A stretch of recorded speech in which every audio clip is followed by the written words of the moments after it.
Hello বন্ধুরা, তো চলে এসেছি আবার একটি বিশেষ গুরুত্বপূর্ণ আপডেট নিয়ে।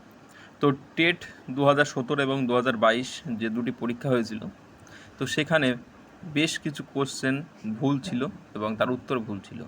তো এই নিয়ে একটি কলকাতা হাইকোর্টে একাধিক মামলা হয় এবং একাধিক পিটিশন দায়ের করেন এবং তার দায়িত্ব এসে পড়েন রাজাশেখর মান্থার মহাশয়ের এজলাসে।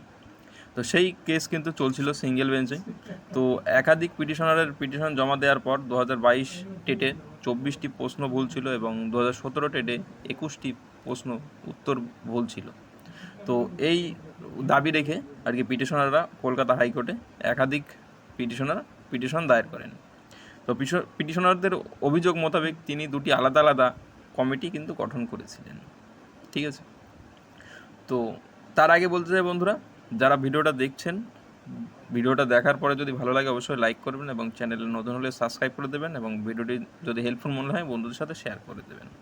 তো যেটা বলছিলাম যে দুটি আলাদা আলাদা কমিটি গঠন করেছিলেন, একটি যাদবপুর বিশ্ববিদ্যালয়ের কমিটি এবং আরেকটি হচ্ছে বিশ্বভারতী বিশ্ববিদ্যালয়ের কমিটি 2017 ও 2022 টেটের জন্য। যে সেখানে যারা পিটিশন দায়ের করেছেন তাদের কথা কতটা যুক্তিসম্মত, তারা সত্যি বলছে বা আদৌ কি সত্যি প্রশ্ন ভুল আছে কিনা, এই সমস্ত তথ্য আর কি খতিয়ে দেখার জন্য এবং ইনকোয়ারি করার জন্য দুটি কমিটি গঠন করেছিল এবং তাদেরকে রিপোর্ট দিতে বলেছিলেন অ্যাডভোকেট জেনারেলের কাছে হলফনামা আকারে। কিন্তু প্রাইমারি বোর্ড সেই হলফনামা কিন্তু জমা দেননি। তারা করেছেন কি, তারা নিজেদের চালাকি দেখিয়ে তাদের ভুল তারা মানতে না রাজি হয়ে তারা ডিভিশন বেঞ্চের দ্বারস্থ হয়েছেন এবং চ্যালেঞ্জ করেছে সেখানে যে মামলাটি সিঙ্গেল বেঞ্চ থেকে শুনানি সরিয়ে নিয়ে যেন ডিভিশন বেঞ্চে শুনানি হয়।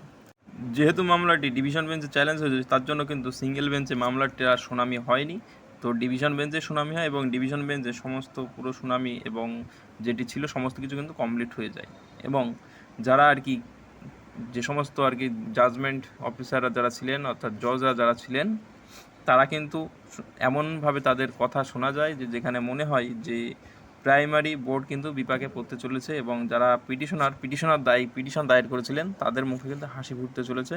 কেননা এখানে প্রাইমারি বোর্ডের কিন্তু ভুল আছে, যে তারা যে কাজটি করেছে, যে 17 এবং 2022 যে প্রাইমারি টেট হয়েছিল সেখানে কিন্তু 2022 24টি প্রশ্ন এবং 17তে 21টি প্রশ্ন ভুল ছিল। এটা কিন্তু আর কি সত্য। তো ডিভিশন বেঞ্চের যে জজরা ছিলেন দুজন, তারা কিন্তু এটা বুঝতে পেরেছেন এবং তারা কিন্তু যে কোনো দিন তাদের শুনানির শেষ হয়ে গেছে, শুনানির পর্ব, তো যে কোনো দিন তাদের সিদ্ধান্ত এবং জাজমেন্ট দিয়ে দেবেন। তো খুব শীঘ্রই কিন্তু এই জাজমেন্ট চলে আসবে।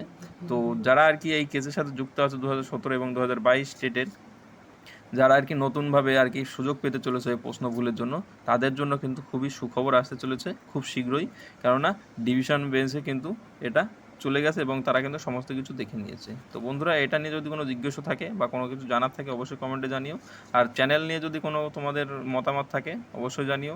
যদি কোনো ইমপ্রুভের প্রয়োজন হয় সেটাও জানাবে। তো বন্ধুরা, ভিডিওটা সম্পূর্ণ দেখার জন্য অসংখ্য ধন্যবাদ।